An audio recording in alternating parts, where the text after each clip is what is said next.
एक स्पीक के प्यारे प्यारे व्यूअर्स, अस्सलाम वालेकुम। उम्मीद है आप सब खैरियत से होंगे। प्यारे दोस्तों, हमारी आज की कहानी है पुराने वक्तों की बात है। एक बादशाह के दरबार में एक अजनबी हाजिर हुआ और बादशाह से नौकरी का तलबगार हुआ।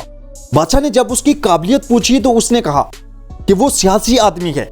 अरबी में सियासी का मतलब है अफहाम व तफहीम से मसले का हल निकालने वाला, यानी मामला फेम। बादशाह के पास पहले ही सियासतदानों की लंबी कतार थी, लेकिन इत्तेफाक से अस्तबल का रखवाला उन्हीं दिनों फोत हुआ था।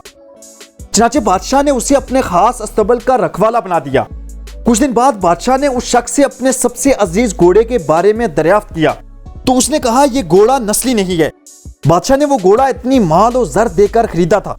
चनाचे उसने फौरन उस शख्स को हाजिर करने का हुक्म दिया जो दूर कहीं जंगल में घोड़े सुधाने और बेचने का कारोबार करता था। जब वो शख्स हाजिर हुआ तो बादशाह ने उस शख्स से दरियाफ्त किया कि तुमने ये घोड़ा खालिस और नस्ली कहकर बेचा था, मगर ये तो नस्ली नहीं है। उसने जवाब दिया, बादशाह सलामत, घोड़ा है तो नस्ली, मगर इसकी पैदाइश के वक्त इसकी मां मर गई। चनाचे ये एक गाय का दूध पीकर उसी के जेर साया पला बड़ा है।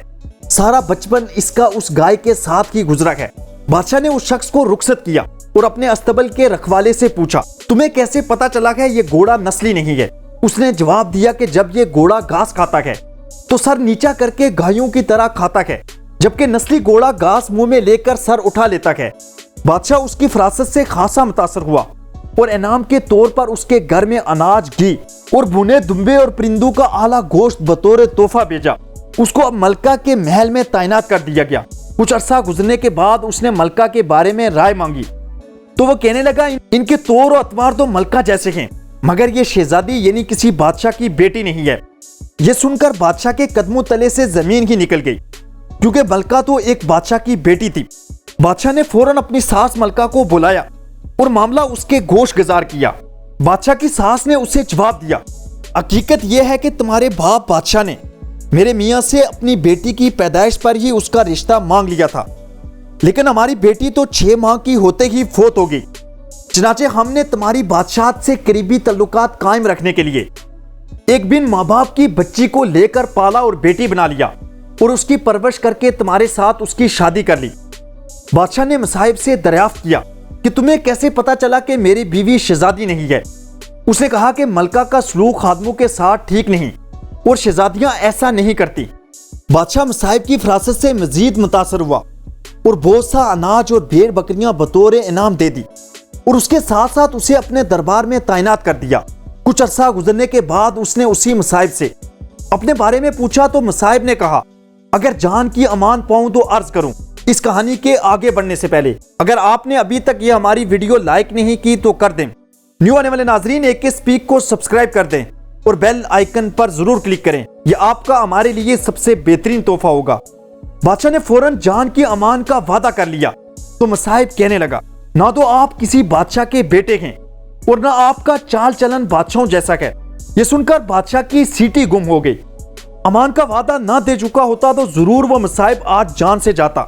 बादशाह इस गुत्थी को सुलझाने फौरन अपनी वालदा के पास जा पहुंचा और सारा माजरा बयान किया और अदब से जवाब मांगा। उसकी मां ने यह सब सुनकर कहा, तुम एक चरवाहे के बेटे हो। इस मुल्क के बादशाह से शादी से पहले मैं एक गरीब चरवाहे की बीवी थी। बादशाह की सरे राह मुझ पर नजर पड़ी तो मेरा हुस्न देखकर दंग रह गया और जबरदस्ती मुझे तलाक दिलवाकर मुझसे शादी कर ली। अपनी औलाद न होने की वजह से उसने तुम्हें ही अपना बेटा मान लिया और यूं तुम बादशाह बन गए। बादशाह हैरान परेशान मसाहिब के पास गया और पूछा कि तुम्हें कैसे पता चला मैं बादशाह का बेटा नहीं हूँ? मसाहिब ने जवाब दिया कि बादशाह जब किसी को इनाम देते हैं तो हीरे मोती और जवाहरात की शक्ल में देते हैं, लेकिन आप जब भी खुश होते हैं तो अनाज, खाने पीने की चीजें और भेड़ बकरियां देते हैं। यह असलूब किसी बादशाह नहीं चरवाहे के बेटे का ही हो सकता है। तो प्यारे दोस्तों, आपके तौर अतवार ही आपके नस्ली और असली होने का सबूत देते हैं। यह शक्ल और सूरत दौलत कुछ नहीं होती। हमेशा अपनी शख्सियत को बेहतरीन बनाने पर तवज्जो दें, यही असल कामयाबी है। कमेंट सेक्शन में यह जरूर बताइएगा आपको ये हमारी कहानी कैसी लगी। आखिर तक हमारा साथ देने का बहुत शुक्रिया। खुश रखें और खुशियां बांटें, यही इस आर्ज़ी जिंदगी का हुस्न है। शुक्रिया।